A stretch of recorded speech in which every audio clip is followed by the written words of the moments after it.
சைனால திடீர்னு water treadmill trend ஆகிட்டு.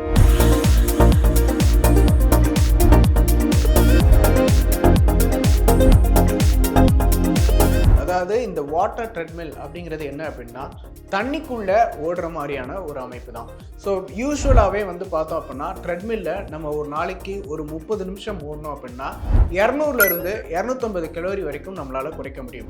ஆனால் அதே நேரம் இந்த மாதிரியான வாட்டர் ட்ரெட்மில்ல ஓடணும் அப்படின்னா 300லேருந்து 350 கலோரி வரைக்கும் 30 நிமிஷத்தில் குறைக்க முடியும் அப்படின்னு சொல்கிறாங்க. அதாவது சாதாரணமாக ஓடுறதை விட 100லேருந்து 150 கலோரி அதிகமாகவே குறைக்க முடியும் அப்படின்னு சொல்கிறாங்க.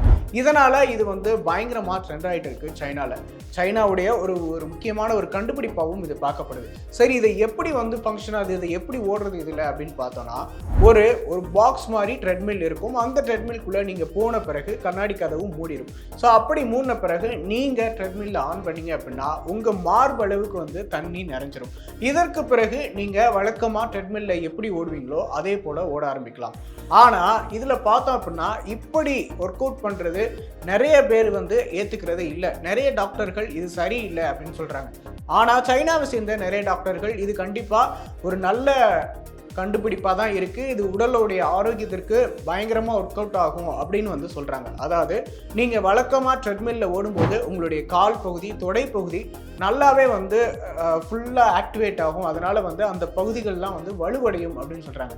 ஆனால் அதையும் தாண்டி நீங்கள் ட்ரெட்மில்ல, இந்த வாட்டர் ட்ரெட்மில்ல ஓடும்போது உங்களுடைய கால்களுக்கு, மூட்டுகளுக்கு இன்னும் அதிகமான அழுத்தம் நீங்கள் கொடுப்பீங்க. அப்படி கொடுக்கும்போது உங்களுடைய மூட்டுகள் இன்னும் வலுப்பெறும் அப்படின்னு வந்து குறிப்பிடுறாங்க. ஆனால் நிறைய டாக்டர்கள் இது மூட்டுகளுக்கு இன்னும் நல்ல பலனை கொடுக்காது, அது இன்னும் வலியை தான் கொடுக்கும். அது இன்னும் அதிகமான ஒரு மூட்டுக்கு வந்து நம்ம எந்த அளவுக்கு சக்தியை கொடுக்க முடியுமோ, எந்த அளவுக்கு புஷ் கொடுக்க முடியுமோ அவ்வளோதான் கொடுக்கணும். அதையும் தாண்டி நம்ம கொடுத்தோம் அப்படின்னா மூட்டுகள் பலவீனம் அடைகிறதுக்கான வாய்ப்புகள் அதிகம் இருக்குது. இதனால காயங்கள் ஏற்படலாம் அப்படின்னு சொல்கிறாங்க. அதனால் நிறைய டாக்டர்கள் இதை பரிந்துரைக்கிறது இல்லை. இந்த வாட்டர் ட்ரெட்மில் பற்றி நீங்கள் என்ன நினைக்கிறீங்க? கமெண்ட் பண்ணுங்கள்.